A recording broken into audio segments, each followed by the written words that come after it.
બરાબર છે, સાચી વાત છે બેટા તારી, પણ આ ચેસના પ્યાદા તો લાકડાના છે, જ્યારે આપણે તો જીવતા જાગતા માણસ છીએ. અરે જીભના ચટાકા માત્રથી જો ઈશ્વરનું અસ્તિત્વ જોખમમાં આવી જતું હોત ને, તો એ જ ઈશ્વરે આપણી જીભને સ્વાદિન્દ્રિયથી શણગારી ન હોત. અરે ભજીયા ખાવાથી ભ્રષ્ટ થઈ જાય એવા ધર્મને શું ધોઈ પીવો છે?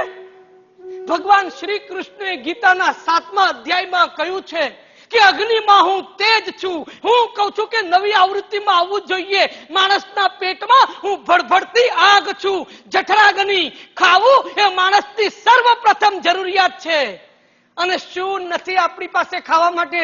પોરબંદરની ખાજલી, શિયોરના ફાડેલા દૂધના પેંડા, રાજકોટની ચટણી, ભાવનગરના ગાંઠિયા, આણંદના ગોટા, નડિયાદનું ભૂસું, સુરતની અમીરી ખમણ ઘારી, વડોદરાનો લીલો ચેવડો અને ખંભાતનું હલવાસન. અને ઊંધિયાની તો મજા જ કંઈક ઓર છે. કતાર ગામની 3 દાણાવાળી પાપડી, ગણદેવીની વાલોર અને રાંદેરના રવૈયાને નાનું ડીચ્ચું રાખીને 2 ચીરા કરવાના, પછી એમાં કોપરું, કોથમરી, લીલું લસણ, વાટેલા આદુ મરચાની ચટણી બનાવી ઉપરથી તેલ નાખવાનું, સાથે શક્કરિયા, બટાટા, કંદ, સુરણના મોટા મોટા ટુકડા અને મુઠિયા. આ બધાને એક કોરા માટલામાં 4 આંગળ ડૂબે એટલા તેલમાં નાખી એ માટલાને લાકડાના ડટ્ટાથી ચપોચપ બંધ કરી ઊંધું કરી 3 ફૂટ નીચે જમીનમાં દાટી દેવાનું. ઉપર છાણાનો અગ્નિ પેટાવવાનો.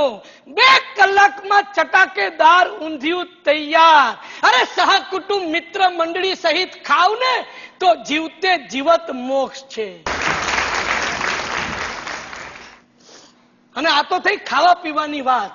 પહેરવા ઓઢવા માટે શું નથી આપણી પાસે?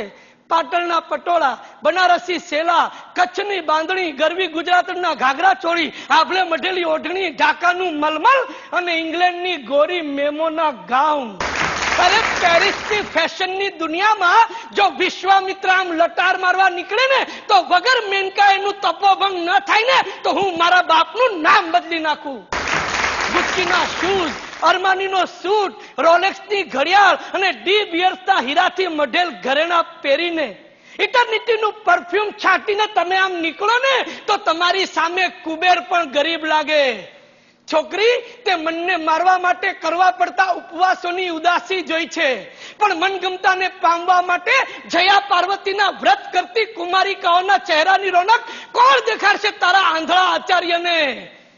સાલો પ્રેમને પાપ કે છે? અરે ઔરંગઝેબના હિન્દુ અવતારને કે જો જીવનની મજા લેતા આવડે ને તો સ્વર્ગ અહીં જ છે, અહીં જ છે, અહીં જ છે.